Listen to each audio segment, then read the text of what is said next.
I think as a head coach, you always get a little nervous when that number 2 quarterback goes in there, but I thought AJ, especially as the day wore on, got more and more comfortable out there. Couldn't ask for him to handle that second half any better. I thought our coach did a nice job at halftime getting some plays that they felt comfortable with him, and obviously executed at times. I know he was a little bit rattled coming in there, but to get out of there with a W and to play the fourth quarter the way we did, to have Alex and Jay Will go over 100 again, for Alex to be the first freshman running back in SEC history to go for 300 yards out of the gate. There's a lot of great players that come through this league, obviously, so that's a nice feather in his cap, and excited about that. As far as Brandon, I don't have any information other than it didn't appear to be anything more than an AC, like a bruise. Didn't want to put him back in there today. He's still a little bit tender, but he seems pretty convinced that he'll be back by the start of next week. So see where that goes. Everybody, Grady Allison was an ankle, but nothing appeared on X-ray, so I don't know how long he'll be out, but to really have a couple guys step into those positions, I'm very, very proud of them. Not a real sexy game. Very, very unusual first half, highlighted by a helmet that was stuck in a guy's jersey. Never seen that before. That was just a kind of a sign of the times, but again, this group, they just keep moving forward. It's a group that learns every day. I know that they weren't clean in a lot of different things, but if we just keep making baby steps, keep playing a 4-quarter game, keep getting the wins in the right column, we'll be all right. So with that, open up for questions. What do you think the difference was in being able to run the ball the way you did in the second half? I think, imposing your will. We just wear some people down. I don't know if a lot of people want to play 4 quarters of football the way that we do. They were doing some stuff up front, movement-wise. It was giving us a little bit of fits. Got that corrected at halftime. I thought Barry Lunny and Coach Cheney and Sam did a nice job. It was at the point of attack. A lot of tight ends, when our wing sets there, needed to cut off their penetration. I give credit to Southern Miss. Even going back and watching the film last week, I know Nebraska put a lot of points on them, but they moved the ball very effectively in that first half and gave up some big hits. But I knew this offense was one. But our defense, Chris Smith getting 3 sacks, for them to not break down there in the red zone a couple times to force the field goals says a lot about them. There's one over here. You know what? Nobody really knows. They're treating it as a head injury. He was the guy that was on the field that they called the penalty. I think he may have went down in a heap there. I saw him get up and run, and then I was standing over there on the sideline, and Randy was standing next to him. I think Randy said he just kind of went down. I know he was in the shower in the locker room there and up and running, but some type of head injury that happened on that play.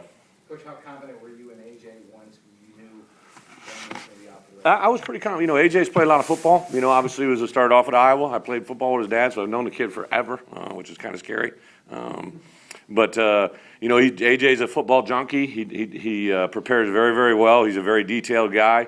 But AJ's AJ. He's going to do some things once in a while. You're like, what are you doing? But I guess all quarterbacks are like that in some way. I think our kids like AJ, which makes it that much better. He's really done a nice job of bonding and gelling. I thought BA, whenever he's done playing, Alheimer's a coach. He did a great job in the second half, calming him down and on the headset there. I thought that was pretty cool. But I think our kids had confidence, which is the main thing.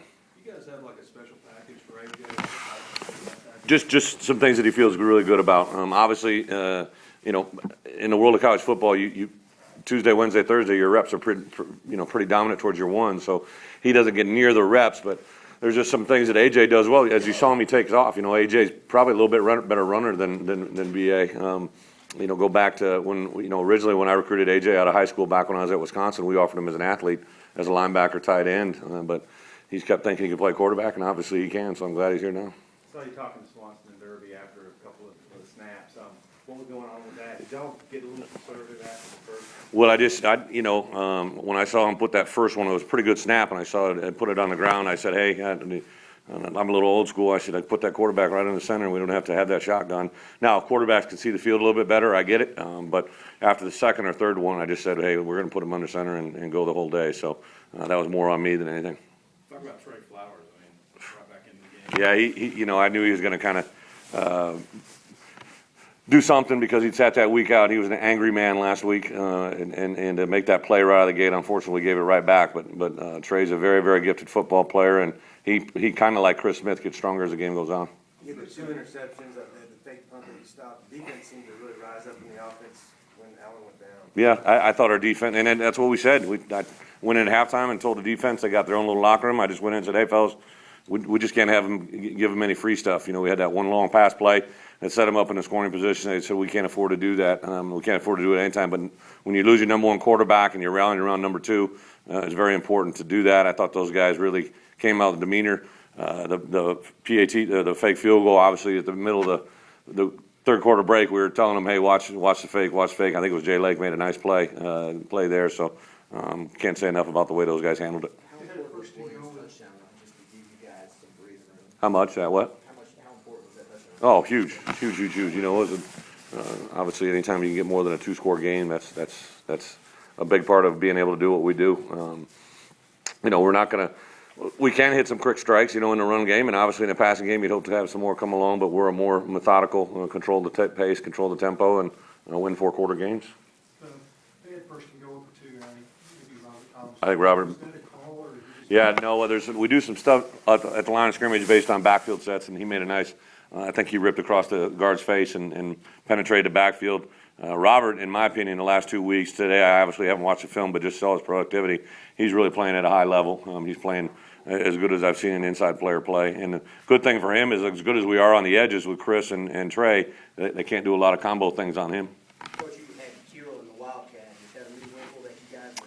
Yeah, we dabbled in that. It's a package that I'd used in the past, kind of broke it in, and it's something that we'll hopefully build on and grow on. But after Grady went out, we kind of had to get away from it, and then there was the one snap almost went over Kiro's head. We got to continue to work that, and it's something that has given us a little bit of success in the past. With 2 backs that have been as productive as Williams and Collins has, what do you feel like you can carry that Kiro brings to you? Well, first Kiro, that's a package is really for kind of short yardage goal line, but he's just so Kiro is so patient as a runner in zone. You know, I think he just brings something to the table. If we need to be a little bit more consistent, I like that package. And then the guy at the end, Nate Holmes, he comes in, he's like in a different gear. We got to continue to rely on him and hopefully slip him in there once in a while. What do you think of Chris Smith today? Chris is a gifted pass rusher. I got on him because I think that last one he could have stripped that ball out of there pretty easy and just given him he was a player of the game. And the thing that he's really, in my opinion, he has the ability obviously to rush the passer and do some good things, but now he's got a power game as well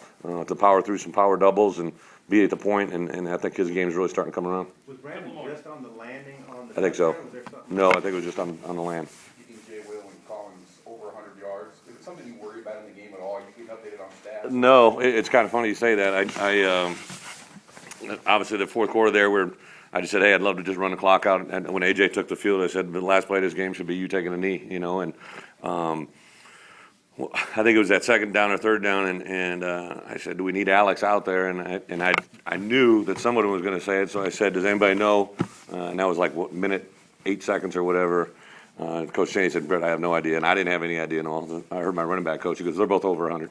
I said, I knew a running back coach would know that. But I'm never going to try to manipulate the game. Obviously, that's a great, I didn't have any idea of that record. Zach just told me coming out, we'll never manipulate the game for stats. That's just not something I do. If you weren't able to get Brandon back, would you consider taking the shirt off Austin? and let him compete for playing time? Well, you know, I don't think anything that today, Brian, would give us cause that we need to replace AJ, but Austin is the next quarterback in the game.